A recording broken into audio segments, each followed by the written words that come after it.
FM. This is Connected, episode 138. Today's show is brought to you by Squarespace, Mac Weldon, and Audible. My name is Myke Hurley. I missed Federico and Stephen too much, so I decided to make an about-face turn on my previous decision of leaving the show forever, and I'm back. And Stephen is here. Hello, Stephen. Hello, Myke. Welcome back. Thank you, Federico. How could I leave you? Bentornato, Myke. Thank you so much. You could have said literally anything to me, but I'm assuming that you said welcome back. Yes, yeah, it but means welcome you could back. say it means welcome back. It could mean anything. I don't know what it means. Well, this is good to know. I will make sure to remember this in the future. Say whatever I want to you, and there's nothing you can do. I have just spent like about 4 or 5 days living in that reality of people saying things to me and me having no idea what they said because I was in Romania with Adina's family. She was there too. I wasn't just there with them, nobody speaking to each other, because they all speak Romanian and do not speak English. So, well, the next step is to do the same on a podcast. It just makes sense to me. So to have them on the show, and then we both have two different conversations. I have my conversation, and they have their conversation. I mean, I hate to put on the co-founder hat for a second, but I don't think that show is going to perform the way We we like need it to niche as a business. podcasts. This is very niche. This is very niche. It's just people that can speak both languages. I think you've confused that word with confusing, not niche. Okay, so we have some follow-up. Copyright John Siracusa. Yep, copyright John Siracusa. In case anybody didn't know, John Siracusa created Follow Up, and now we are all just we're benefiting from his glorious creation. That's right. I have a picture of him on the wall that I touch anytime I do Follow Up. That is only mildly creepy, Stephen, but okay. So we did trivia last week, and I caught this error while editing the show, but there was no way to edit around it. The actual score was 3.5 to 3.5. We actually tied. What happened is I said I was going to give you a half point for the LT answer, and I gave you no points. But my generosity was my downfall because I gave you 2 points for the software update pricing thing, and that tied it. So do not try to backtrack on your decision. You had a strategy. You had a strategy. Yes, you still won. To be fair, I was kind of terrible at the answers. These are just not the kind of details that I remember. So you won the game, and I expected you to win because you're much more. Is there an adjective to describe a person with a very encyclopedia-like knowledge? You're very encyclopedic. Perfect. That's perfect. Yeah, we did that. Nailed it. Good work, everyone. Shut it down. I will say, so I listened to the show last week, and I enjoyed this segment very much, but you two both suck at scoring. You both suck at keeping score and delivering scores. Wow. It made no sense. It's like, I'll just give you 2 points for this one. I'll give you half a point for this. It's like points flying everywhere.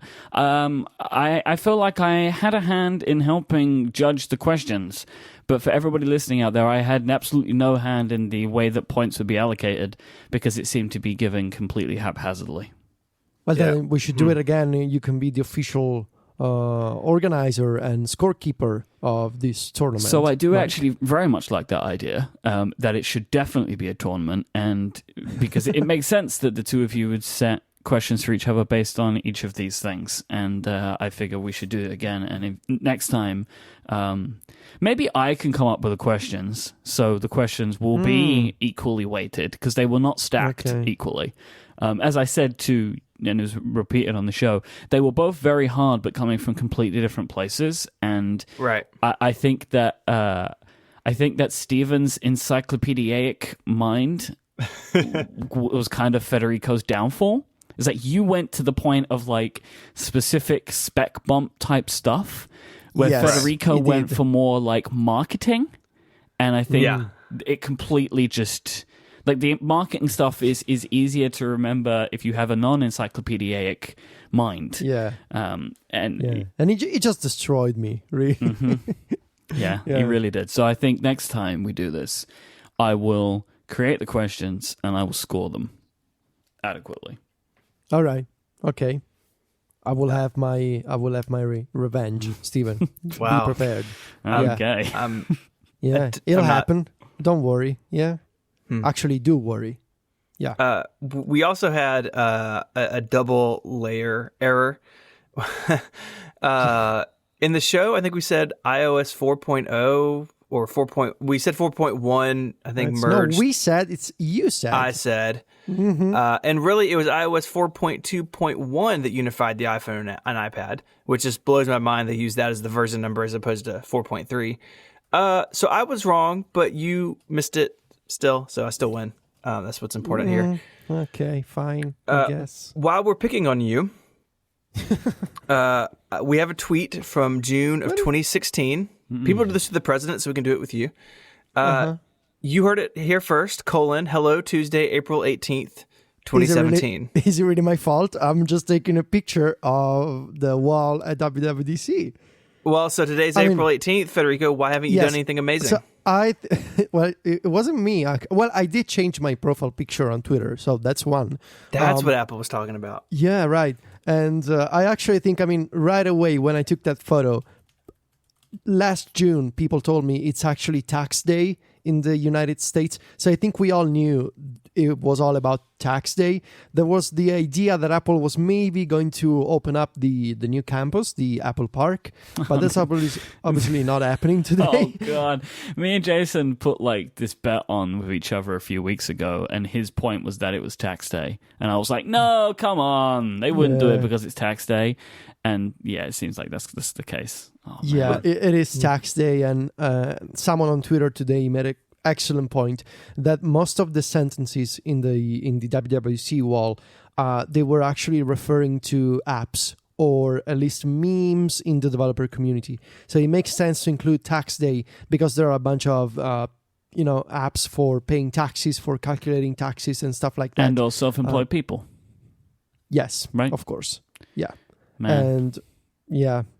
And there's no big reveal or anything. Besides, my profile picture, which is, I guess it is big news in the Apple world today, which is only a reference. No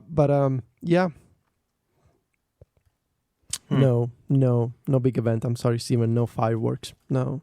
Wow. Yeah. Well, I'm still holding on for a pajamagram or something from Phil Schiller at my door. So we'll follow up on that. So I talked, Federico listened, about the Mac last week, and we had a bunch of email from people kind of sharing why they love the Mac and sort of echoing what I said or adding things to it. And a bunch of people wrote in about the customization of the Mac. So things like Finder, sidebar shortcuts, the menu bar, things you put in the dock, that the Mac can adapt and mold to what you need it to be. And iOS feels, at least at this point, a little more rigid. You have areas for widgets, but the home screen is basically just a grid. You can't pin an app somewhere and have it always available in the same place. Some of those little corners for customization just aren't there. And I was wondering, is that something do you think the iPad in particular could benefit from, having some place, hey, I always want Tweetbot to be running and I always want it to be here. I don't even know what that would look like in iOS, but do you guys kind of get what I'm getting at? This idea of a sort of permanence that the iOS platform doesn't offer? I think you're thinking of the speciality maybe of being able to arrange your workspace in a very specific way to be able to say, I always want this document or this application to always be in this position because it's the way that I arrange my desk and that I like to work, only in a digital space. And I do believe there's some room on iOS for that kind of thinking, and especially in the multitasking view. When you open the split view, right now the split view app picker UI, it's not actually a UI, it's just a terrible list of apps. And I think there's room for Apple there to have a way to let users, for example, bookmark certain apps and always place them in the same position in the split view multitasking picker. So you can say, I open split view, I open this picker UI, and I know that one of my most used apps, such as Numbers or Tweetbot, is always in the top left of this grid. It's the same concept of the home screen, only brought to the multitasking interface, which I guess is what most people use when it comes to multitasking on an iPad. Yeah, we've seen this on watchOS, right, with the dock there. Exactly. You have that honeycomb of apps that you can get lost in, or you can have, how many is it in the dock? Is it 8 or 10 or something. Have your favorites there. I like that. I think that metaphor works really well on the watch. I think it's kind of an interesting idea that you could pin something, and so it's kind of reliably in the same place. Yeah, and I think the next step, if you go beyond app icons, would be to kind of to have extensions break out from the share sheet, and kind of like on the Mac where you can customize toolbars and say, well, I want to have my 1Password extension in Safari to the left of the address bar. Right now, you cannot do that kind of customization on iOS because every extension needs to be activated from the share sheet. But it would be great if there were a system where users can say, well, I want to have the activation for the Twitter share sheet or for 1Password or Workflow, for example, and I want to pin the specific extensions somewhere else in the interface. And that will let you not only save on tabs, so you don't have to go through the share sheet every single time, but you could also be more productive because all of your shortcuts are always in specific positions in the apps that you use every day. And maybe this is just wishful thinking, but it's one of those things that I feel like Apple solved on macOS a long time ago. And it's just, unless anyone can think of any better solution, it just makes sense to me to be able to say, well, I want my extensions exactly the way that I want to use them. Yeah, I think that's fair.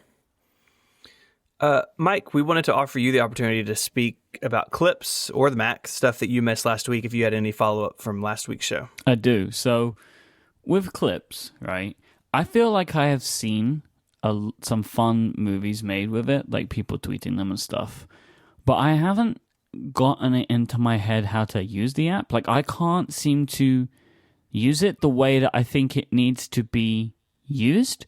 So there are things that I feel that it should do that it doesn't, and then when I try and do them, it doesn't work, and then I get a little bit lost. Like, for example, I want to have an emoji appear at a certain point in a video, which it doesn't do.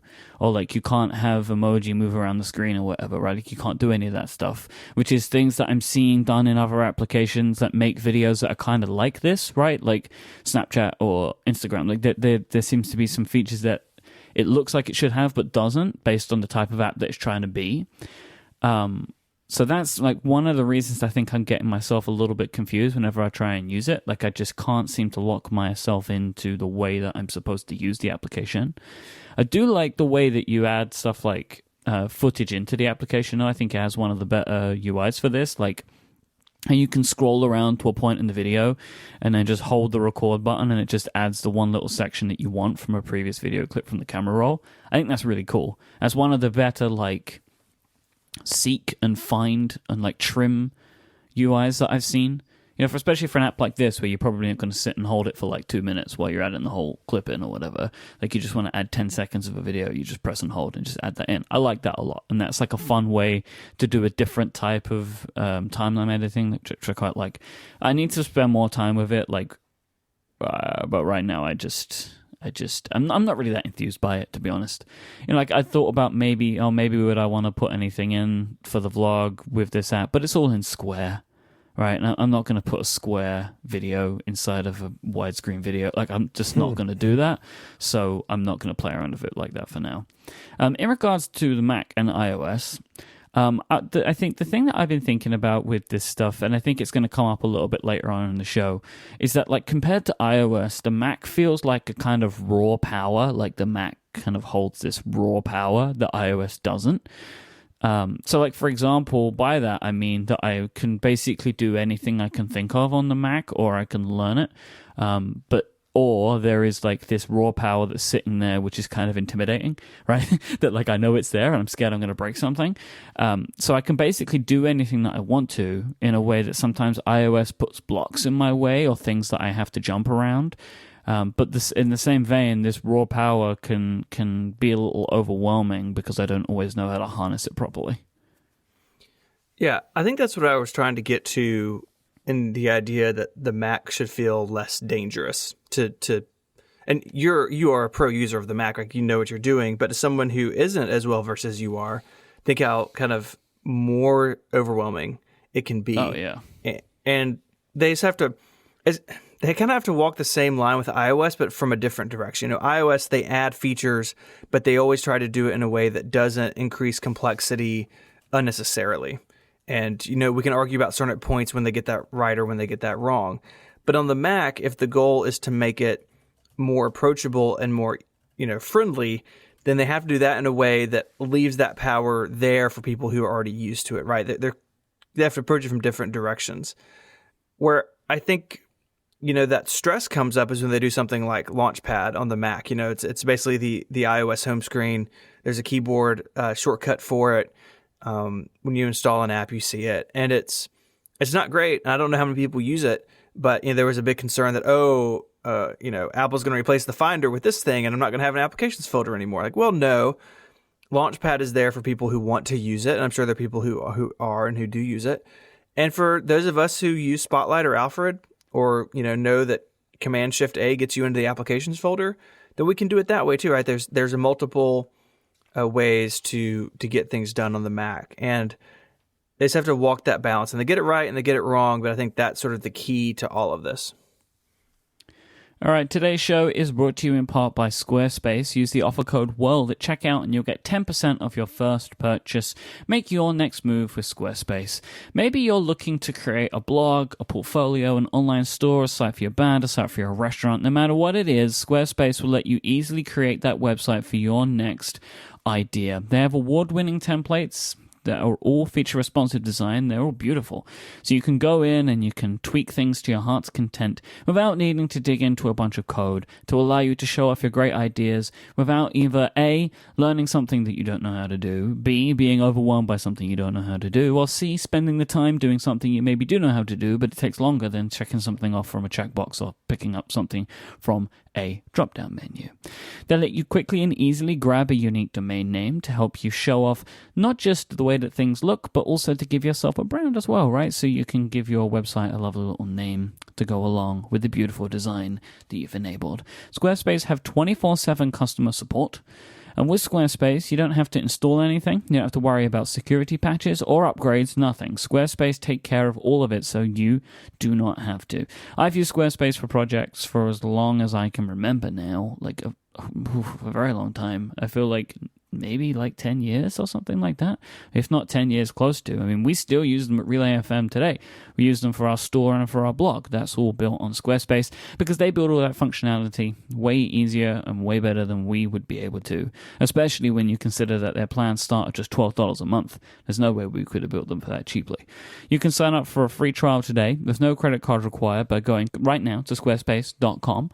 Then when you do sign up, use the offer code WORLD at checkout. You'll get 10% off your first purchase and show your support for this show. Thank you to Squarespace for their support of Connected. Squarespace, make your next move, make your next website. We have a couple of mini topics this week before we get to the big one. And the first is the curse of the prompt.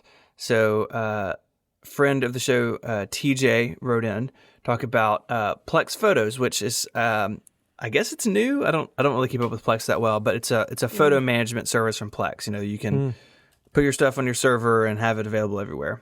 Plexy type things. I hope they don't talk about this on Connected FM. Hashtag the curse is real. And I thought it would be interesting to talk about Plex for a second. Is that what, to see if we can kill it? Like, what's the reason? Like, you want to see? Yeah. Just want to see? A, I just want to see. Like, I like playing with fire.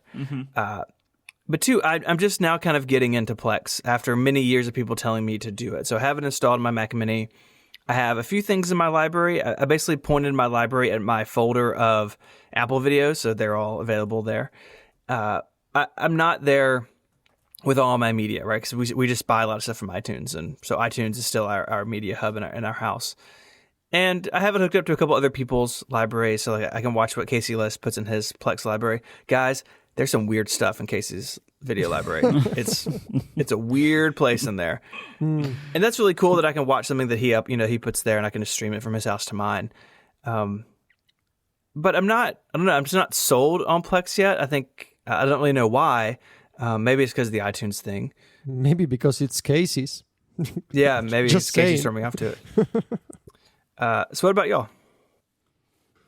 I tried Plex. I used to be a Plex user.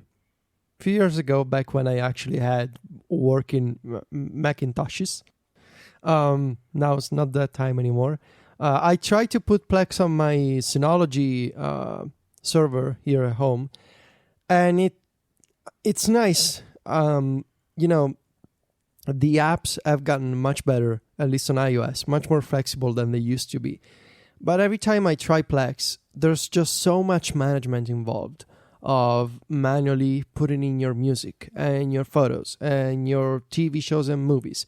It just, everything needs to be, and I know that there are tools to make this management more automated, but it's just, even those tools have to be installed first. Whereas, you know, I just pay for Apple Music and I go on Apple Music and I listen to music, or I take a picture on my phone and it goes straight up to iCloud. And I feel like this kind of manual management, it's not for me, at least at this point in my life. I can see why Plex is very popular among parents and, you know, people who have to manage these insane libraries of cartoons and other kid-friendly movies. I guess it makes sense from that scenario. But from my personal consumption point of view, it's just easier to use Apple Music or Photos, whatever, you know. Just so much overhead. And that's my big problem with Plex right now. I have the app installed, also hooked up to Casey's Crazy Library. But what's this thing about Casey's Library? It's like I want to get into this. Well, just ask him and he can hook you up, because you can share libraries with people. Okay, I'm gonna send him a message. Say you want into the crazy video library of the List household. I haven't used it though. Like, it's there, I just never have used it. Like, I mean, one day. I mean, I would set it up at the point when I set up my own media thing, but like, I feel like I just have less and less requirements these days for a service like that. I stream everything, so like having my own video library just seems like something it's unlikely that I'm going to create, honestly. Like, I don't have like this huge movie library which I'm pulling from. I mean, because I got rid of most of my DVDs and Blu-rays when we moved, because I realized I didn't have any devices that could play them anymore that were hooked up to my TV, right? Like, I think my PlayStation can play Blu-rays. Like, I don't even know if the PlayStation 4 can. I actually never bought a Blu-ray. I know that the previous PlayStation could. Life. I know that because I used it, but I've never put a Blu-ray into my PlayStation 4. It probably does, but I haven't tried. Right? Like, I'm just going to assume that yes, it can, and will in a moment look it up. And I'm just going to look it up right now, because if I don't do it right now, people have already. There's going to be people. They've already done it. Okay, yeah, it can. So it can, but people are complaining on Google. Google is pulling up complaints that people are saying that it's too loud. The disc is too loud. Anyway, too loud. It's too loud. Okay. It's far too loud. But I just have no desire really these days to have like a hard drive full of video. Like, it's just not a thing that I tend to want now. So my question though is, why is Plex doing this? Like, why are they creating a photo service? And I kind of dug through their website a little bit to try and work out what the thinking was.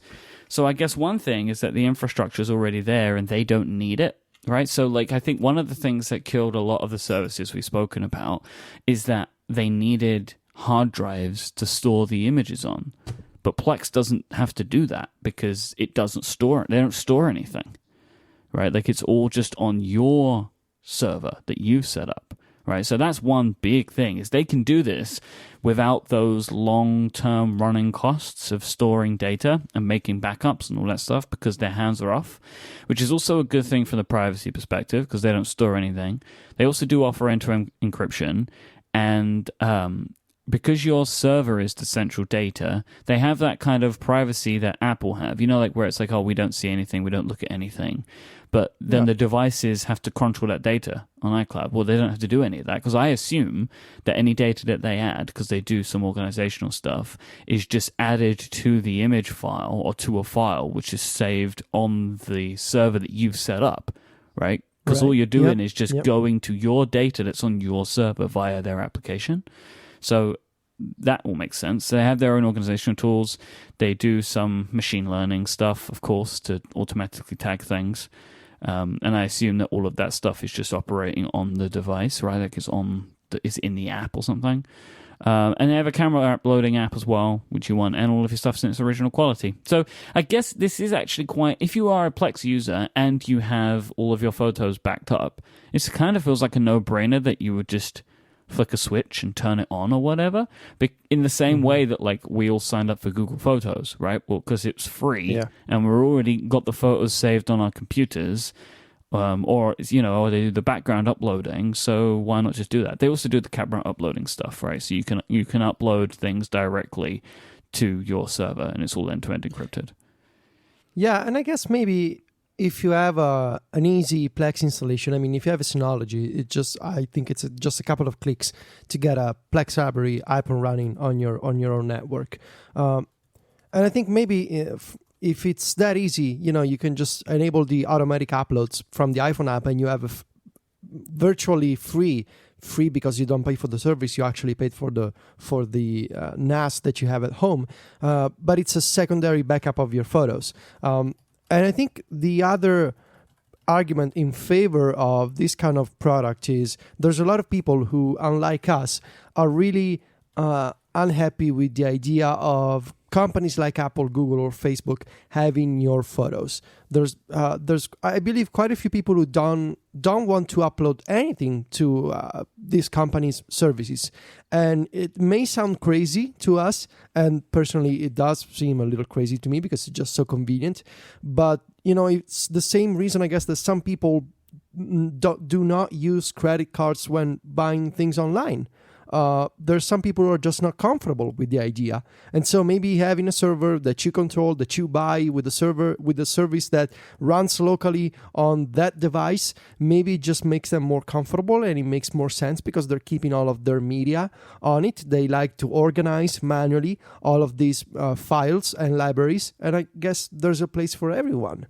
It's not for me, but I can see why for some people it makes some sense. I don't think the curse is going to kill this one. I don't think so either. I think there are people who are inclined to like Plex and services like it who, want the benefits of having all their media with them all the time, but not wanting it on a cloud service, wanting it on a hard drive they own. Like, that's a big enough audience for this to be fine. So yeah, I don't think I'm going to check it out anytime soon. I'm using iCloud Photo Library and it's been fine. If that wasn't the case, I would look at this, but I'm pretty happy where I am. Well, I mean, it being fine to you is an off and on relationship, right? It's been. I've been back in iCloud Photo Library for at least coming up on 9 months, maybe a year even. I mean, I had a lot of problems, which we spoke about, but Apple did some voodoo magic on my iCloud account, and things seem okay. So they probably just moved you back to the last instance left of iDisk. That's right. That's why it's working so well for you. Yeah. Man, iDisk was so slow, guys. I remember. Oh, this yes, isn't. I also do remember. We talk about these things, and we're in my time now. Like we're not back in either the time that Stephen was in or believes he was in. I remember all of that. Like I had iDisk because I had a .Mac account and everything. I was a MobileMe subscriber. Man. That's a long time ago. Good times. Well, for you, it feels like yesterday, Stephen, I guess. Yeah. Cloud services are a flat circle. You're just going for the titles now. I know what you're doing. You're saying just something. Fishing for titles. You're just standing there hoping that someone will suggest it. That's right. Kyle suggested it. This morning, Bloomberg, Mark Gurman, and friends published an article about what he's calling the 10th anniversary iPhone, or the iPhone 8, the unicorn iPhone, whatever it is. It basically recaps a lot of stuff we've already heard. Apple is preparing 3 iPhones for launch, 2 basically being the 7S, looking the same way as the 7, and a new high-end redesigned phone with some sort of curved glass and stainless steel design, more advanced cameras, OLED display. I don't know how much is new in this, but it sort of puts it all in one package, all in one article. Yeah, there's a couple of things in Gurman's article that I want to touch on a little bit. So, as you say, like the things that we already know about, right? I think stainless steel is a new part. I don't think that was something that I recall. Yeah, it's been around in the past couple of days, really, I think. Okay. Yeah. It's relatively new as a rumor. So one thing that Mark says, which is interesting, is that Apple is aiming to reduce the overall size of the handset by integrating the home button into the screen itself via software. Apple has also experimented with integrating the iPhone's fingerprint scanner into the screen of the OLED version, which would be technically challenging. We'll get to the fingerprint scanner part in a little bit. But the idea of integrating the home button, so this has been a conversation which has gone about a lot. And I think the whole time that at least I've been considering it, I've been thinking of home button and Touch ID to be one and the same. But they're not, are they, really?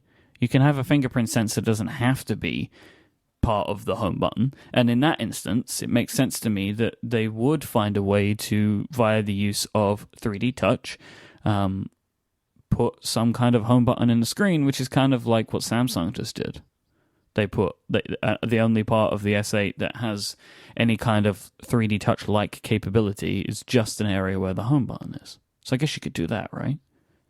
I mean, personally, I would love to have, if Apple were to go with a sensor in the back, I think it would be kind of nice to have it on inside of the Apple logo. And I know it's probably never going to happen, but man, that would be futuristic. You're touching the Apple to get into the iPhone. I kind of don't like that for that exact... I don't like that for the reason you just said. There's something I don't like about, like, touch the Apple, right? I'm not up for touching the Apple. There's something religious about it almost. No. You're touching, grabbing the Apple. This is exactly why I don't want that, right? Like, I just don't want that. I don't want to be doing that. That's not a thing that I want to do. I don't want to be touching the Apple at any point. Don't you want to be, was it Adam or Eve with the Apple? I don't know, man. Well, I mean, they were both there, but the Eve was, anyway, we don't need to get into this. That's right, Eve was first. Yep. See, I knew it. Yeah. See, you proud of me? I knew that. Sunday school kids, it's the thing. Apple is apparently going to be putting an OLED display into this, right? They're testing a screen that covers almost the entire front of the device, as Gurman says. This results in a display slightly larger than that of the iPhone 7 Plus, but an overall size closer to the iPhone 7. Again, we've known this sort of stuff for a while. There isn't really anything new to this. One of the things in this report, which is kind of pushed on a lot, is that this phone is like in testing and prototypes. Yeah. These words are used a lot in this article, which indicates one of two things. Either, number one, that the phone is not ready, or number two, that all of this information is old. Yeah. I mean, it makes sense that Apple, of course, they have multiple prototypes, so that makes sense. And if the phone is coming out, let's say, not in September, but maybe I'm just putting out theories out there, maybe late October, now we're 6 or 7 months out, maybe it makes sense that they're making some final decisions based on 2 to 3 prototypes still floating around. It does seem a little late to me, though. And I do wonder if maybe this information is a little old. I have no reason to doubt the fact that Apple actually tested these prototypes that Gurman and others are reporting. So one with the aluminum back as the backup option, the other with the stainless steel frame, the other with the iPhone 7-like curves. It all makes sense to me, but I wonder... We're in the second half of April now. Assuming that Apple is holding an event in September, and let's say that the iPhone 8 or iPhone edition, wherever, it's not coming out at launch with the iPhone 7s and 7s Plus. So let's assume a 1 month delay, and let's assume October. We have 6 months. So do we really believe that 6 months before launch, Apple is still testing 3 different prototypes? No. Do we have precedents for this kind of release? I don't know. I don't think that 1 or 2 months still makes sense for them still testing prototypes, like still testing. Like if you imagine this information came to Gurman last week. Do you really think that they've got 3 different prototypes right now, and they're like, what one should we go with? Oh, I don't know. I just can't imagine that. Just you have to take your time, man. It's like Tim Cook walking around with 3 iPhones in his pocket. It's like, I wonder which is best. And it's Do we touch the Apple? Do we not touch the Apple? Like juggling all of these iPhones. Like, I wonder what I prefer. I don't know. It does seem. I mean, if they are, it sounds like they're a little late.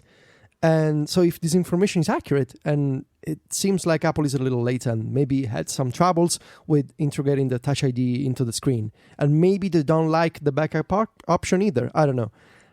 But I do wonder how accurate maybe the time frame reported in these stories actually is. Because I think it happened in the past that... a bunch of these rumor sites, they said, well, Apple is actually late. They're not gonna hit the deadline. And eventually, Apple did ship the iPhone between September and October. So it seems like every other year there's the rumor of Apple is still testing. We're in April. It's super late. They're never gonna make it. And eventually, everybody's ready by September. I mean, considering the supply constraints, that is. But the phone actually is announced and released even in limited quantities. So I don't know. Yeah, I would be surprised if they show this thing and then it's not available for like a month or 2. It would surprise me. It doesn't seem impossible, but I would be surprised. I think even more than that, there's it can't be more than 6 weeks or something, because I mean they're not going to have 2 events. Like they're going to show all these phones at the same time, because if they have this phone, they need to show this phone, because you can't have the iPhone event and then show off the 7S and the 7S Plus if there is this phone. Yeah, right. Like if this phone is coming out this year, you can't not show it. And they can't be like, oh, it's 4 months. Like, you know what I mean? Like I feel like that they have to show it, and then it can't be very far away. It can be. But I also feel like they know right now about that, right? Like they know this. Like this is all stuff that has to be locked down so far in advance for them to be able to produce them at any quantity size that an iPhone would sell at, right? I would just be very, very surprised if they're still kind of at this stage making decisions about what route to go in, and then then picking a route that would take them a long time to put a phone out within 6 weeks or so from September. I would be surprised if it plays out like the iPad Pro, that Apple has an event in September and the iPad Pro, it went out in mid-November. I don't think Apple can afford to do the same with the iPhone, just because it's so much high profile, as it's the main device that Apple makes, and there's so many expectations for this new design. I do not think, and this is probably going to be one of those sound bites that, comes back at me 6 months from now, but I don't think Apple can wait 2 months between the big reveal of the new design, the anniversary edition, whatever, and then, oh, by the way, it's coming out after Thanksgiving. It just doesn't make sense for the iPhone. So one of the pieces of information that I got from this that was new to me is that not only are Apple going to be putting 2 cameras on this phone, they will be in portrait orientation to help with there being to help by with the portrait mode stuff. Mm-hmm. I don't think that the fact that it's portrait makes any difference to the portrait mode, but anyway, I don't think that just the fact that the word portrait is in there means it's better. That's all it takes. It's like, oh, why didn't we call it landscape mode?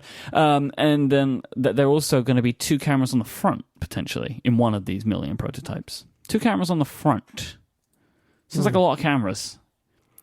All the great cameras. Yeah. Yeah.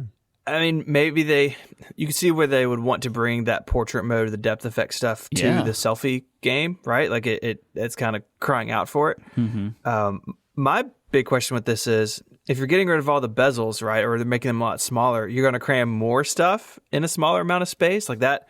It seems like a more engineering challenge than necessary. But I could see why they would want to do it.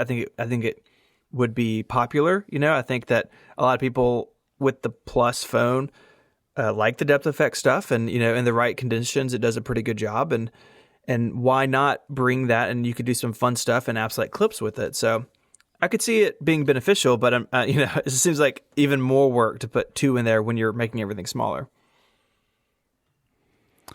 So the last part of this article is saying that all of the new iPhones will run iOS 11, a mobile operating system that will include a refreshed user interface and will be announced in June.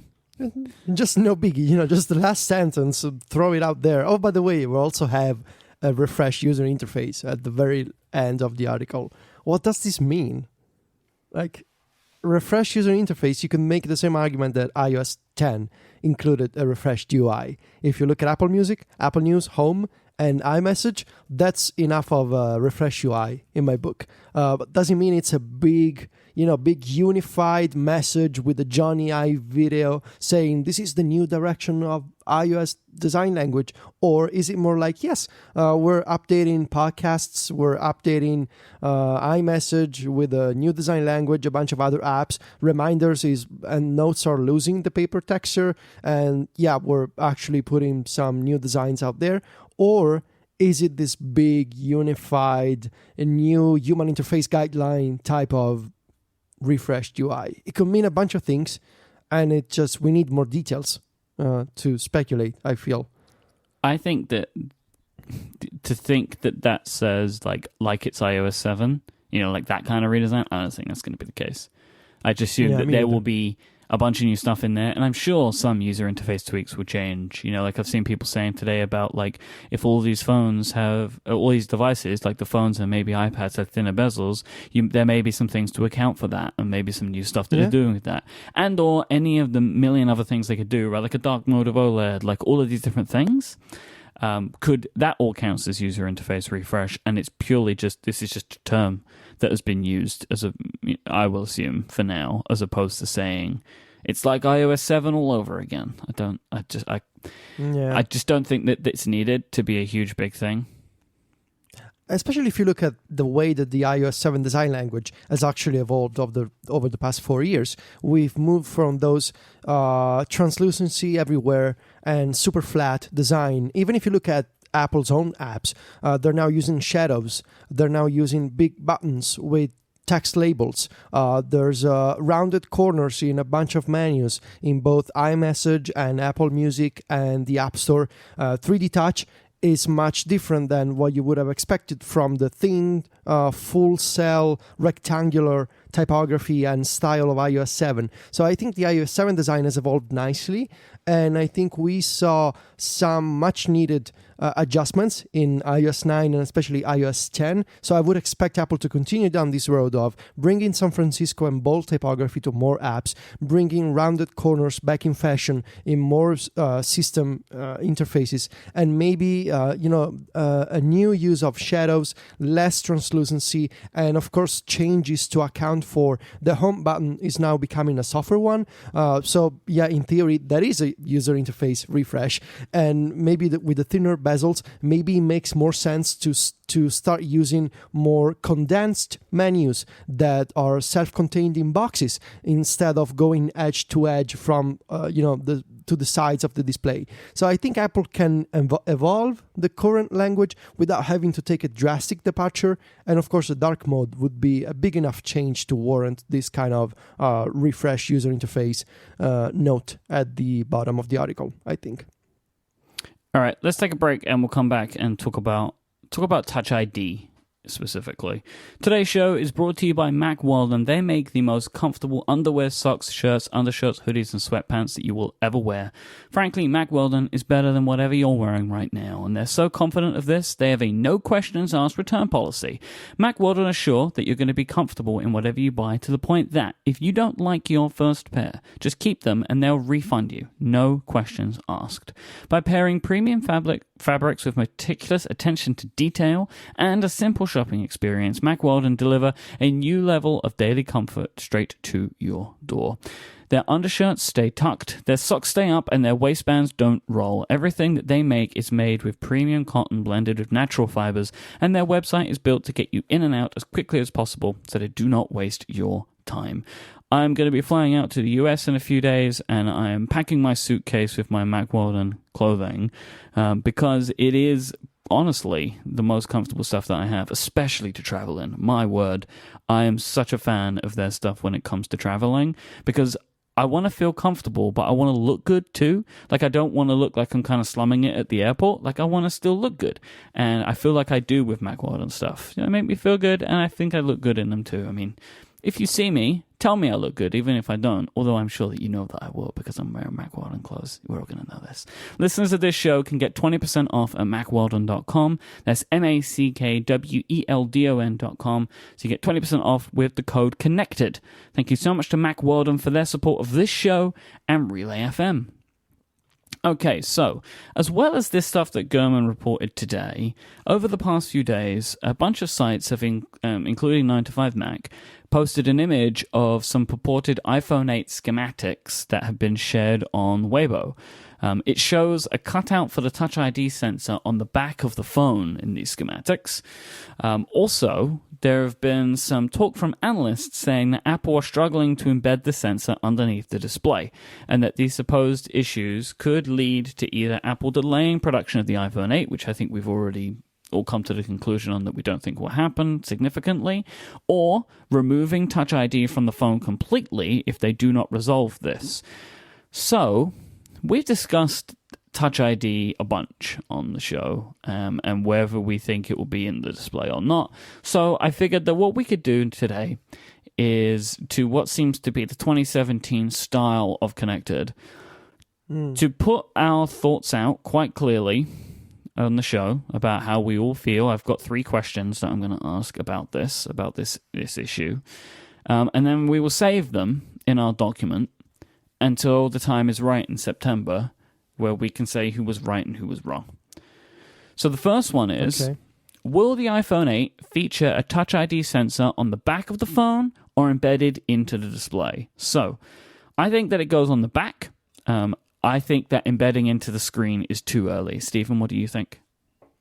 I agree. I think that it'll be on the back. You know, it was rumored that Samsung was going to do a similar thing with the S8, and if you look at the placement of their fingerprint sensor, maybe it was added last minute because it's super weird. So my guess is on the back. Federico? And I'm guessing under the display. You're saying still on the display or under the display? Yeah. Like, you mean like underneath, physically underneath the display? Yeah, I mean, yes, underneath the display can be above because it's just going to be a display that you see on the front of the device. Right. So I'm thinking Apple managed to find a way to put it under the display, and you're not going to have a sensor in the back. And yes, there's going to be a Touch ID sensor, of course. It's just stupid to think that Apple is going to get rid of Touch ID. Well, I mean, what happens to Apple Pay? Well, let's wait for question number 2, because question number 2 is, would Apple ditch Touch ID because of hardware issues? So no. Okay, so Federico says no. Stephen, what do you say? No, that's silly. So I will not only say that I don't think that they would, I will give my reasoning for why, which I assume is very similar to your reasoning for why, is Touch ID is how Apple Pay works, and there is no way that they would launch a new product today without Apple Pay. They're just not going to do that. Apple Pay is hugely important. So let's assume... wait for question number 3. Would Apple ditch Touch ID in favor of another form of biometric identity for the iPhone 8? I don't think there's any way they can. I mean, I disagree with you that Touch ID is how Apple Pay works. They can authenticate with it. They can authenticate any way they wanted to. They have chosen the fingerprint, and they have preached that since the launch of the iPhone 5S. So I'm working on this iPhone 5C project, so I've watched that whole keynote recently, and they go into great detail about why the fingerprint is the way to go, and it's the only way to do this, and we put it in the secure enclave, and go us. And I don't think they could walk that back. And if you look at the S8, which reviews, I think the embargo just broke because now my Twitter timeline is full of journalists talking about their S8 reviews. But you can unlock with a picture and some other ways on the S8. And those things, even Samsung says, are less secure. And even Samsung is saying, if you want to use Samsung Pay or whatever they call it, you have to use your fingerprint. You can't do that with the face unlock because it is more easily tricked. And I don't think Apple wants to go down that road of making Apple Pay less secure. They could do it technically, I think, but they shouldn't, and I don't think they will. So I don't think that it is impossible to presume, and I don't think you're saying this, that there would not be some other form of biometrics in the future that could be better than this. But let's assume that Apple have found that. Let's just assume that the iPhone 8 includes some biometrics that are even more secure in some way than the fingerprint. So I don't know about iris scanning, like actual good iris scanning. Like I don't know if that is more secure or whatever it might be.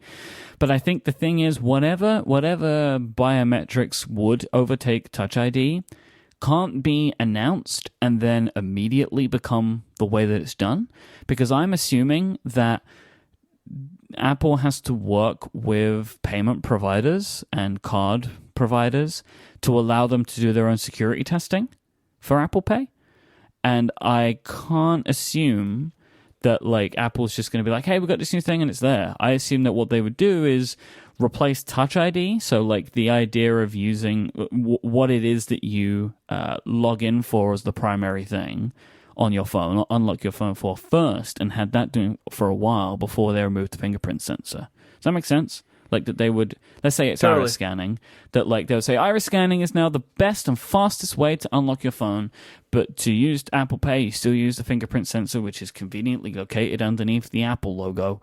And then after time, they're like, and now Apple Pay is done via our new and amazing system. Federico, what do you think?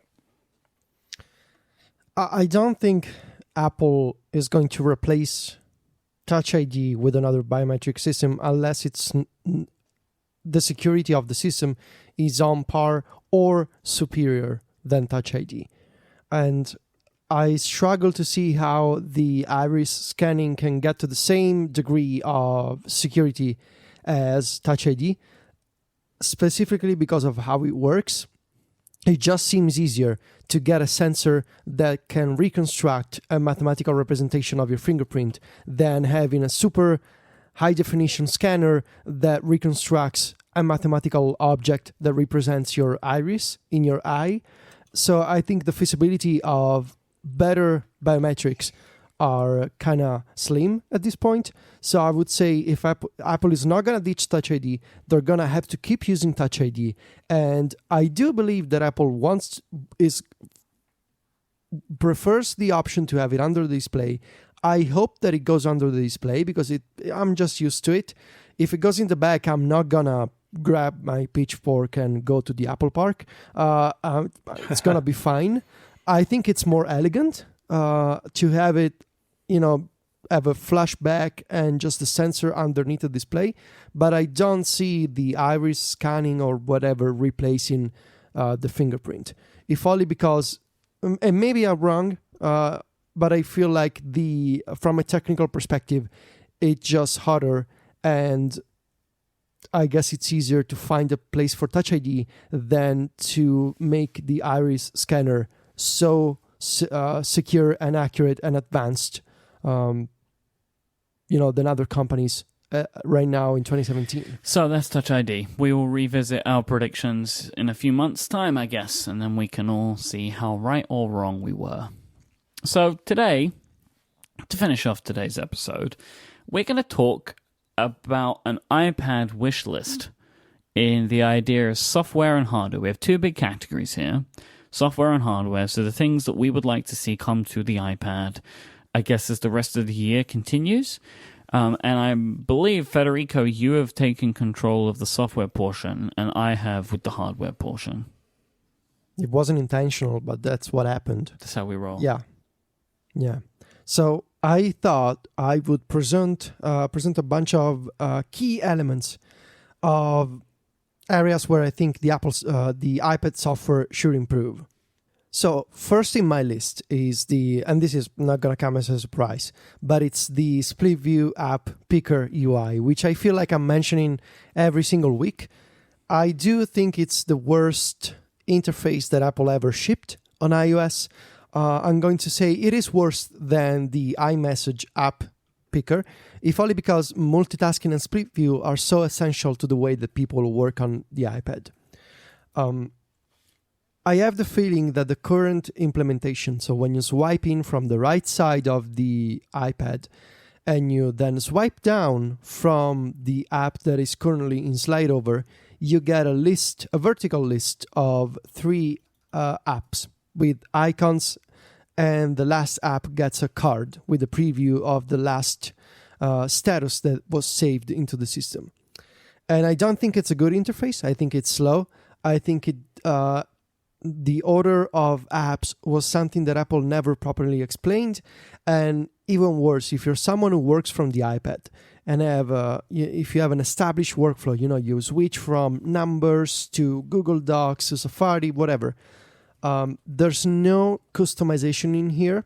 It is impossible to find apps. You need to scroll this vertical list over and over until you find the app you're looking for. Sometimes the app is not even there. And so I think Apple should redesign it. And it should be redesigned with a combination of recent apps and user-selected favorites. There should be a way to rearrange your most used apps sort of on a kind of mini home screen, just for the split view interface. You should be able to rearrange them with drag and drop. You should be able to delete them when you don't want them anymore. And there should also be a search bar, so you can actually manually find the app that you want to use in multitasking.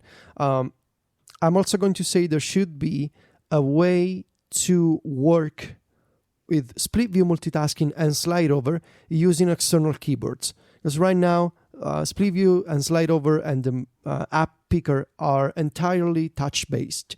If you're working with a smart keyboard or with any other Bluetooth keyboard, you need to raise your fingers off the keyboard and touch the display. There should be shortcuts to activate split view, to activate the app picker UI, to enter the search bar, and maybe shortcuts to be assigned to favorites. With that kind of system, I feel like the iPad multitasking would become much faster, and people would spend less time scrolling the list of apps in the app picker UI and actually getting work done and switching between the apps that they actually need. Man, the keyboard thing, I would really like a redesigned split view app picker, of course. But so many of my current problems would just be solved if they had keyboard shortcuts. Yeah. Right? Like, that would be like the quickest way to fix the majority of problems I have with the app picker. I guess they tried to do that with the command tab switcher, but that thing really feels just like glued on the top of everything else that's going on. And if you're in split view, it's sort of confusing as to what it's going to do, I think, sometimes. And compared to if you're in full screen app, it's just all really messy. I think they need to streamline the whole story around using more than one app at once. Yeah, all it ever does is replaces the left app, right? That's what it's doing. And I kind of wish that it didn't do that. I wish that it would replace the app that I'm currently in, or, like on the one I'm not currently in. But I know that would probably be more confusing because then it's changing panels in and out. But just the replacement of the left app and the Spotlight also only opens the left app. It's just frustrating. For me to do a lot of the stuff that I want to do, I open the app that I least want to. If I want to have 2 apps side by side and be switching one out left and right, the one that I'm gonna open first is the one that I want to switch, and then I bring in the one that I never want to switch from the side. It's just ridiculousness, right? And I feel like the only people that understand what I just said are people that have this frustration, because Federico knows what I'm talking about. But if you don't know what I'm talking about, I can't explain this to you in a way that makes a lot of sense. But just know that if you're out there going yes, then you get it. Yeah. I figure whilst doing all of this, take a crack at the home screen too. Just for funsies, just see what you can do there to not just be this huge wasteland of space between the application icons. Well, it should be more compact for sure, at least on the iPad Pro. Yeah. It's just ridiculous. You can put 3 fingers between icons on the iPad Pro home screen on the 12.9. I don't know about widgets. I know the idea of kind of like on Android, it's very popular. I'm still not sold on having widgets alongside icons, but I'm at the point where anything at this point would be better than what we have. And I'm going to say, even if they put widgets in there, it's not going to be worse. If anything, it's going to be better. So I'm not sold on the idea, but if they do it, it's welcome. It's a welcome change. At least they're using the space, you know? Yep. The next item on my list is, and this is a big one, drag and drop between apps. And I know that it may not sound like a big deal, especially for Mac users, because drag and drop has been around for years.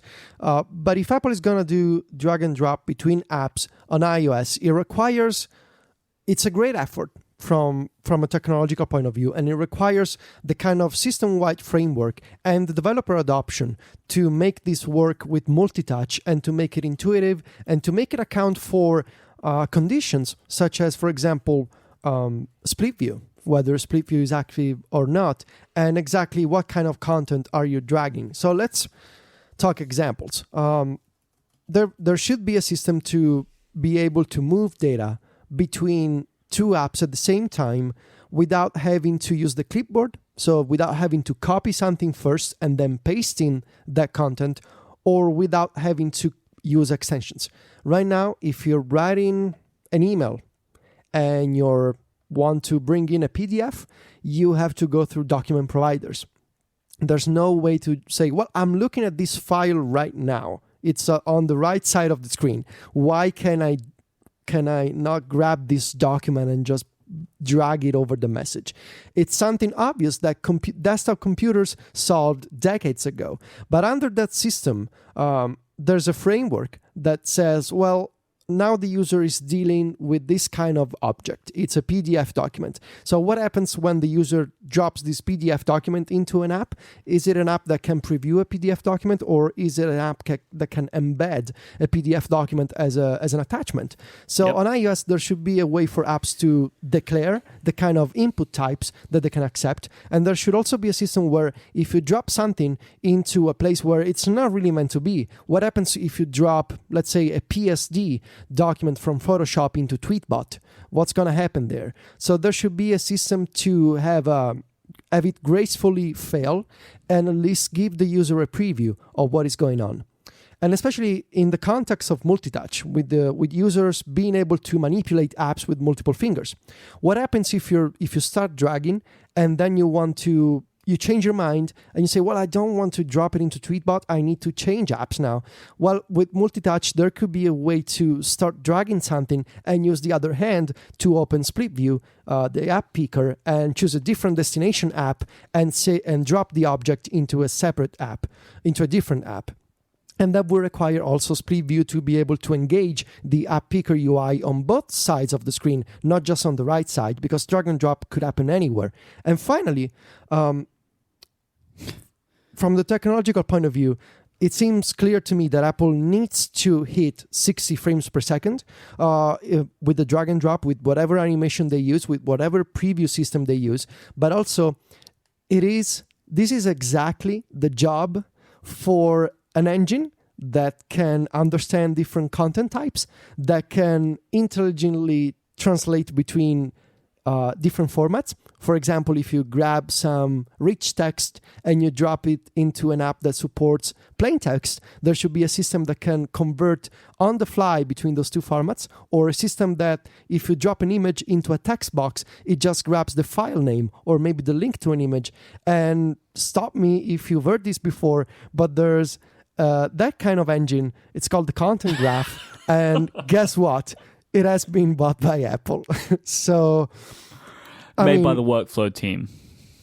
Yes, this is something that Apple solved years ago on the Mac with the UTI attributes of documents and files. I guess back in the days of System 7, and now Steven knows more than I do, but to be able to gracefully fail and understand file types and drop files in two different locations, that's exactly what Apple solved on macOS. That is also what Workflow tried to reimagine without multi-touch, just by converting and doing the file type conversion dynamically. So it's, best of both worlds. And I feel like Apple could leverage the experience of macOS, multi-touch on iOS, the tech behind the content graph, and everybody's happy. Yeah, these are solved problems, at least from the technology standpoint. I agree with you. It's got to be buttery smooth on the iPad. It should be 60 frames a second. It should follow your finger or the pencil. What I'm curious about is developer adoption of this. Is this something that apps are just going to get in iOS 11, for some future version of iOS? Or, I assume developers, in addition to having intent displayed to the OS of saying, hey, I can accept these types of files, that there is some mechanism for graceful failure. And is that something system-wide, or is that each developer is going to have to do it on their own? There's lots of questions. I agree with you, though. It's something so fundamental to how the Mac works and Windows. Any other graphic user interface has this. And I think it's high time that it gets added to iOS. And the final item on my list is, this is such a broad topic, but let's try to condense it to a bunch of annoyances that we have. Easier file management. Now, managing files on iOS, it is a very wide problem. We could talk about how the document picker is too slow to use. You open the document picker, it defaults to iCloud Drive, but then you don't want to use iCloud Drive, so you say, well, I want to switch to Dropbox or PDF Expert or whatever. It takes always a bunch of taps, and it feels like the system should be more flexible, should be faster, should support the keyboard. It just, I shouldn't have to go through 3 different menus and 5 button taps to save a PDF document, whatever I want. So that would be the first one. And then I guess we should talk about how the Premiere app that Apple sells as the Finder for iOS, maybe in their minds, iCloud Drive is kind of a joke on iOS. It was meant to, this is where I'm most conflicted, because I still can't believe that the redesign of iCloud Drive that they shipped with iOS 10 was designed by someone who was serious about it. I remember last year we were at WWDC and I was talking to David Sparks, and he was in the process of moving dozens of documents to iCloud Drive, and he showed me this the iOS 10 beta with the new iCloud Drive design, and he asked me, can you believe this is real? The way that the folder expansion is on by default, how you cannot, or at least it's super difficult to move files from one folder to another, and just it seems like the file management UI of iCloud Drive has been designed by someone who keeps at most maybe 2 documents in iCloud Drive. It's like my favorite thing about it is, how do you save something to the general iCloud Drive storage from an application? You tap on the iCloud Drive button and then hit iCloud Drive as the option. So it's like, what is this? What is this? You need to scroll all the way to the bottom. And all the way to the bottom. You hit and the iCloud Drive list. button in the Yeah. And so let's talk solutions. There should be a way to centralize all of these document providers into a single location. So the underlying idea that Apple had is not too bad. You have different document providers and you can choose. And that is not a terrible idea, but the execution has been awful. So there should be a centralized app to manage files that makes it easy for you to choose where you want to save a document or any other file. It should support multiple files at the same time. It should have system-wide support for multiple file operations. So if I want to save 10 files in a row, if I want to rename multiple files, if I want to share them, I should be able to do so. There should be some kind of manual, and this is what we were talking about before, there should be some kind of manual user customization. If I never want to see Dropbox, or if I never want to see iCloud Drive, let me disable those sources. There should be some kind of sense of remembering user preferences, last saved locations. There should be a way to view recent files. And there should be a way to organize files in more ways, smart folders, tags, being able to inspect some document attributes such as modification dates and other metadata in an easier way. Again, these are problems that Apple solved years ago with the Finder, and I'm not arguing for people conflate the idea of, well, now you want a file system on iOS, you want a user visible file system. No, I don't want that. iOS already has a file system from that point of view, and it's the document providers. So that ship has long sailed. There is a file system, there is folders that you can actually manage, but the solution used to manage those folders is terrible. There should be a better way, there should be a Finder app to browse contents of apps that can look into where apps can look into each other's libraries, of course, given the user's consent. There should be a way to avoid using extensions or the clipboard. There should be support for multiple files, user customization, history of recent documents and recent locations. All the great things about the Finder, minus going into the cache folder of iOS and doing terrible things, but all the app libraries, all of the user-created folders and documents, they should be presented in a better way. So Apple should take what works in the Finder, what is not confusing, and make it work on iOS. And that is my plea for the future. So I want all of this, all that stuff. I had a couple of things over the last couple of days where, leading up to this episode, they were just ringing around in my brain more.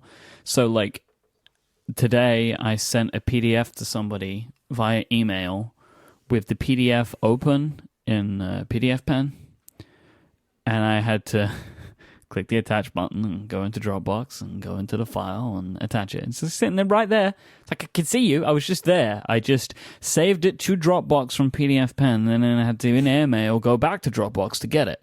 So just let me drag and drop it through.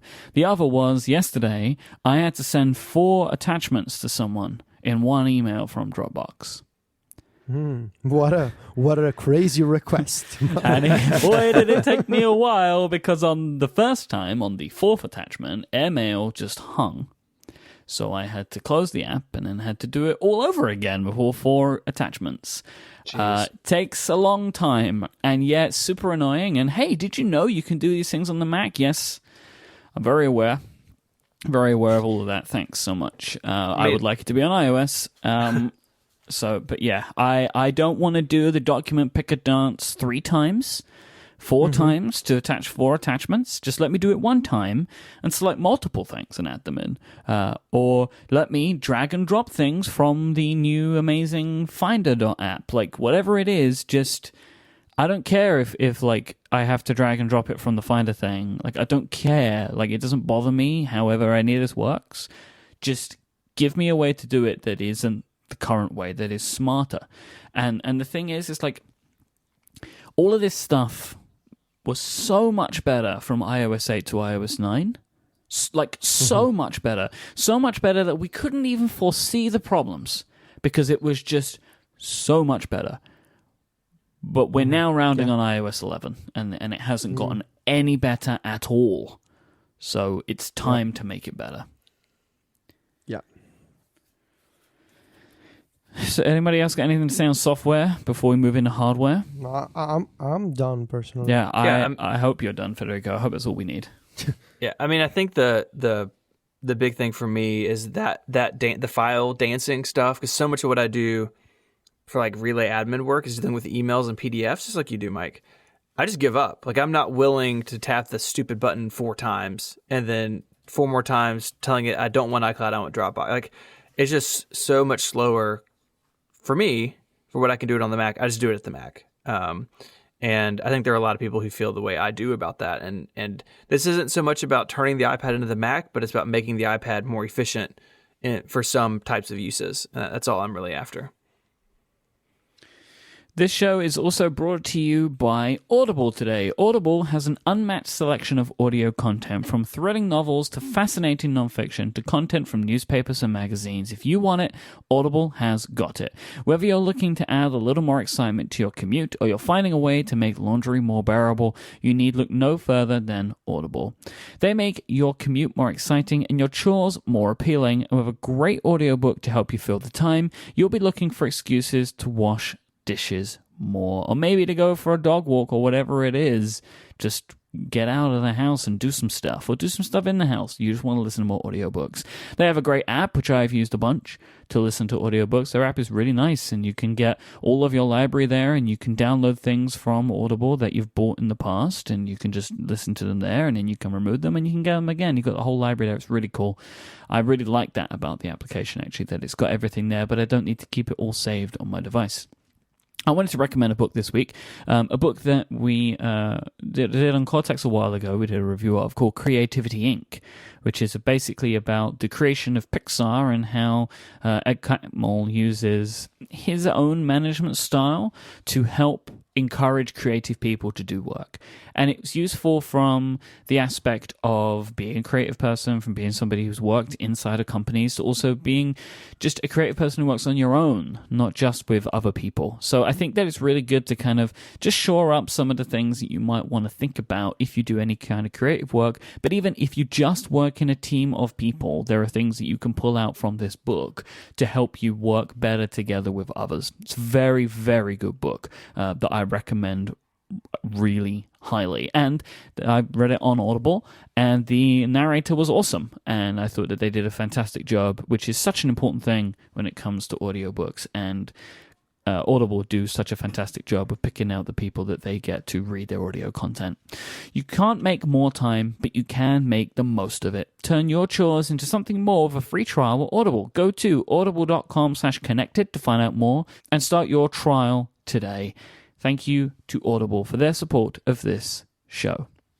So I guess it's probably my time, right? So we've had Federico with his amazing roundup of all of the lovely software stuff that we would like to see. Now, I figured that I would do hardware, because nobody knows the software of iOS better than Federico, so I figured I would try and do the part that at least I know pretty well too, and that's the hardware.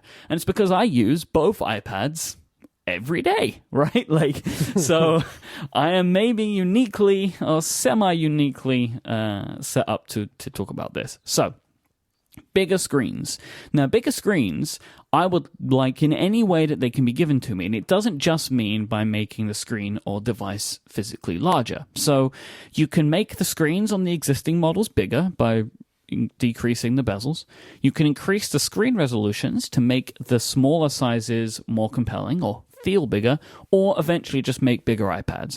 Now, points 1 and 2 may be taken up by this 10.5-inch iPad we've been speaking about and hoping for a while, right? That it's going to make the screen bigger to give you more space, and also increase the screen resolution so it works more like the 12.9. And then eventually one day, I would love a 29-inch iPad once a lot of the software stuff's been worked out, right? Like, and it becomes closer and closer to what the Mac can do. I would love to have like a huge device, right? That would be very impressive, like very appealing to me, I think. Yeah, We talked about the idea of having a big iPad on a table, on a desk, and I'm looking at the Surface Studio, and I was actually looking at other Windows computers, tablets, whatever that they have at my local IKEA store, and I was looking at people using those displays, kind of very comfortable, very large, and I like the idea of. I wouldn't mind having like a 20-inch iPad on my desk right now and just, moving my arms around to rearrange stuff. Maybe, a 4-app split view. I could see that. And, obviously I'm not going to be the guy with a 20-inch iPad walking around Rome as a modern Moses. But... on my kitchen table, on my desk in my studio, I think it would be quite nice. I could see the iPad for home and the iPad on the go. Sort of an evolution of what Myke does now, but done in a sort of in an official Apple way. This is the iPad that you use at home, and this is the iPad that you bring with you. Yeah, I agree. iPad in the sheets, iPad on the streets, right? Okay. That's what you said. I that. did, yeah. and I meant it. Peripherals. I want more peripherals. I want updates to current ones, and I want more of them. So new versions of the Apple Pencil and Smart Keyboard. I would like iterations and improvements. So here are a few things that I think could be done. We'll start off with the Pencil. Better battery life. Apple did not account, I think, for the way that some people like me would use their pencils, and I can run through it very quickly. I also feel like, I don't know if this has been a thing that's changed over time, but just that my pencil is out of battery way more frequently than I think it will be. I would like to see a button put on the Apple Pencil. There are a myriad of things you could do with this. You could add functions with the pencil to it. So, for example, if you were in an app like Procreate, they could map an eraser to the button. So you press the button, and then as you're holding the button, you could continue to swipe, and it would turn your brush into an eraser. You could have shortcuts mapped to it. So inside of a specific application, you could select and press it to copy. You could maybe map that in an app. Or you could use it as a way to add 3D touch to the iPad in some ways, right? So you could add this button, and whenever you do it and whenever you tap, it's as if you 3D touch something. So that's some things you could do with a button, but I think a button would be a nice thing to add. Also, a button would stop the pencil from rolling, because the pencil does roll. It has weights in it, but you put it down fast enough, that thing rolls around, and a button would stop that. It would be akin to something that we call a roll stop, which is a very obvious name given to a piece of functionality in nice pens. It's called a roll stop. It stops the pen from rolling, so they could add a little roll stop on the side. I also still want an aluminium Apple Pencil, because why not? It'd just be nicer. You could charge more money for it. You can get that ASP up even more. You could do them in all the 4 colors. And aluminium doesn't mean heavy either. It will be heavier, but it won't necessarily be heavy. I have so many aluminium pens. Basically, most of the pens I own are made out of one of 2 materials, either acrylic plastic or aluminium. This is a thing. Aluminium pens is a thing, and I would very much like an aluminium Apple Pencil, because I would like that. Looking at the keyboard, I would like there to be a media row, so add more keys. Play and pause and volume up and down, or brightness up and down. I want those. You could even add keys in there to activate split view, right? Imagine that wonder. You could have split view keys in there. Maybe one day, not in the near future, but maybe one day a touch bar. Wouldn't that be nice? Wouldn't that be nice? I don't see the need for that on an iPad keyboard. Well, it's moving what would you put on it? QuickType, move it down onto the keyboard, because the QuickType's currently on the screen. Yeah, okay, I don't know. My thing about the keyboard, and I actually haven't talked to you guys about this, but I've actually moved away from using the Smart Keyboard on my 9.7-inch iPad Pro. Over time, the more I use it, the more I find it uncomfortable. Like, the keys are just a little too small. So I have a second Magic Keyboard, or whatever the Mac one is called, in a canopy, which is made by our friends at Studio Neat. And I know why the keys are smaller on it is because they're held down by that fabric that makes it water resistant, and it makes a weird scratching noise when you type, which is I still haven't gotten used to. But I really wish there was less space between the keys and was a little bit easier to type on, at least for my typing style. So I have just put a regular smart cover back on my iPad Pro and am carrying keyboard around when I need it. I still use the Logitech Create on the small one and the Smart Keyboard on the big one. There are so many problems with the Smart Keyboard. One of them, the biggest for me, is the adjustable the inability to adjust an angle. Yeah. So terrible. Yeah. I so frequently I'm like, how far I'm like sitting down on the couch. It's like I feel like I am reaching to an almost 90 degrees to hit the iPad. Sometimes I feel like my hand just keeps going until it taps the screen. There needs to be an adjustable angle there as well.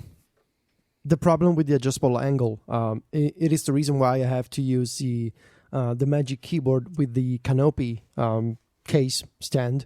It's because it provides a better angle when I'm working from my car, which I realize it's not a very common problem, but I just prefer the solution to the Smart Keyboard, which I also agree with Steven. It needs bigger keys.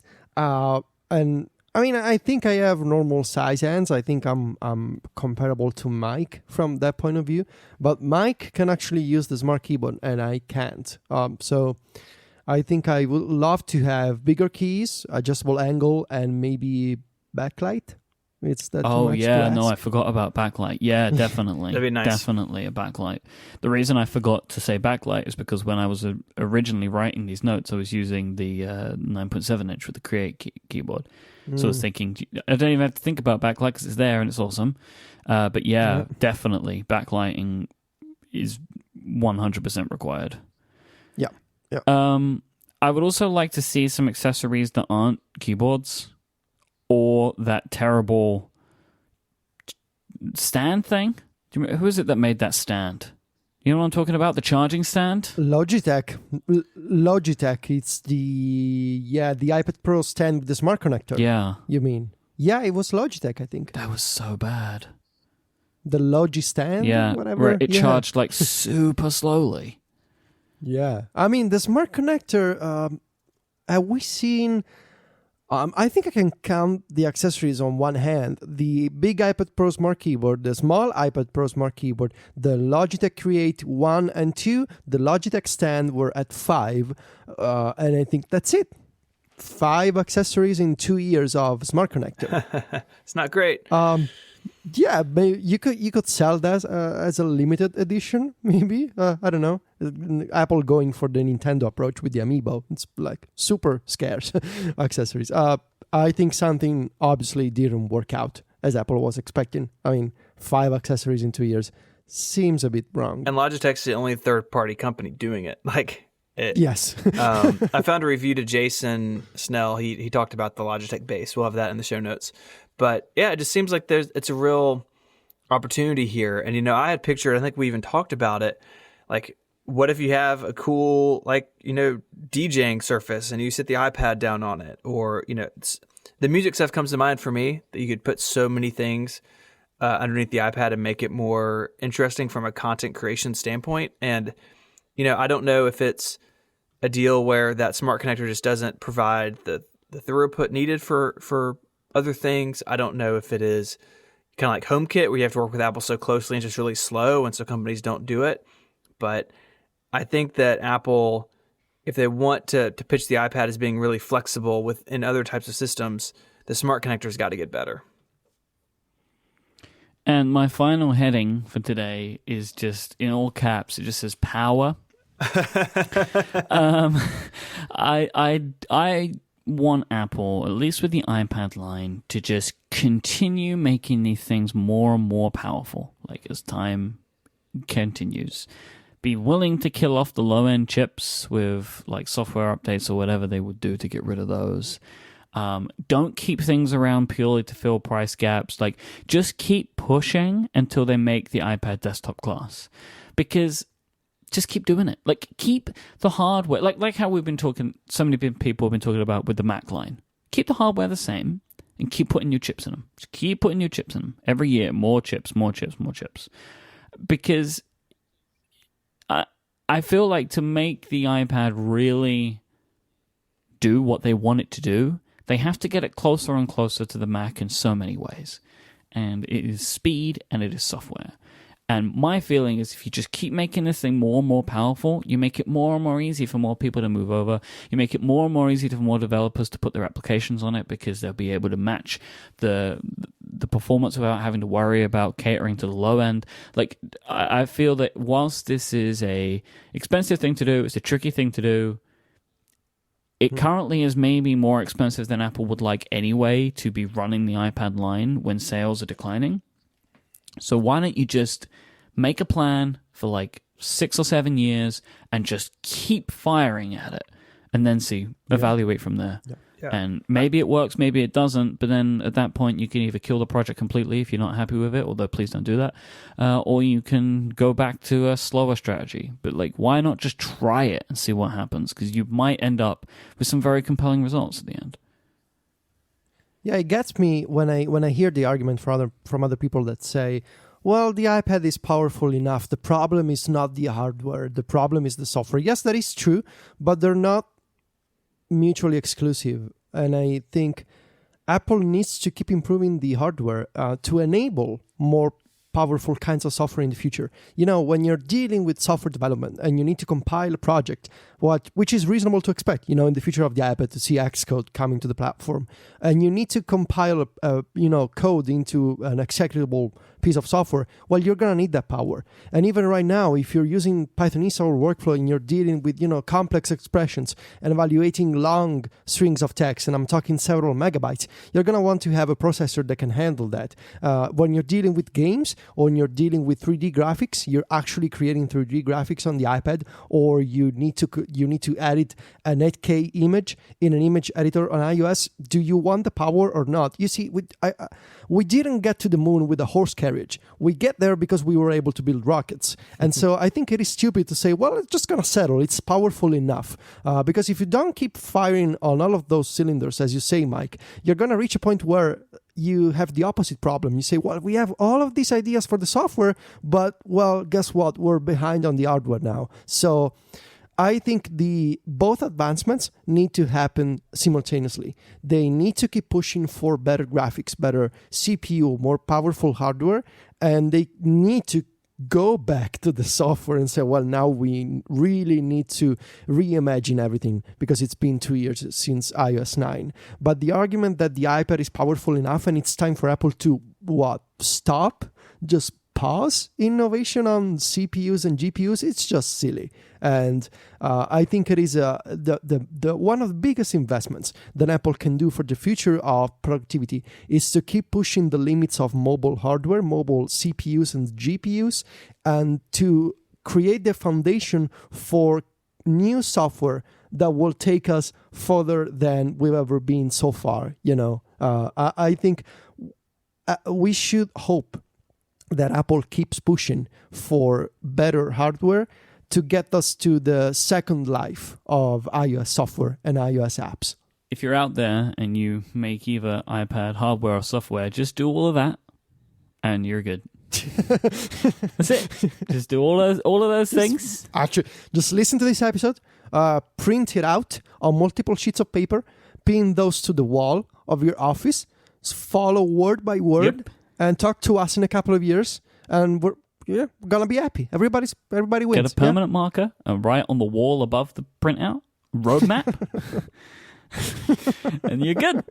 Or like, It can be kind of like your if vision you want, board. just send me an email. I'll put it all into a Trello board for you. You know, whenever you do, however you work, I'm willing to format it for you. Just give us all of those things. That's all we ask. You can be a vision consultant. Myke. I'm more than happy to consult on that vision. If you want to find our show notes for this week, go to relay.fm/connected/138. Thanks again to our sponsors, the fine folk over at Squarespace, Macweldon, and Audible. You can find Stephen online at 512pixels.net. He is also on YouTube. You can search for 512pixels on YouTube and you'll find him there. And he is at ISMH on Twitter. Federico is at Viticci, Viticci, and at macstories.net, where I believe it's going to be a big week, Federico, if I've been reading your tea leaves correctly. Mm-hmm. Yes. The clues are out there. It's written in the skies. You can find it if you want. I am at iMyke, IMYKE, and we'll be back next time. Until then, thank you for listening. Say goodbye, everybody. Arrivederci. Adios.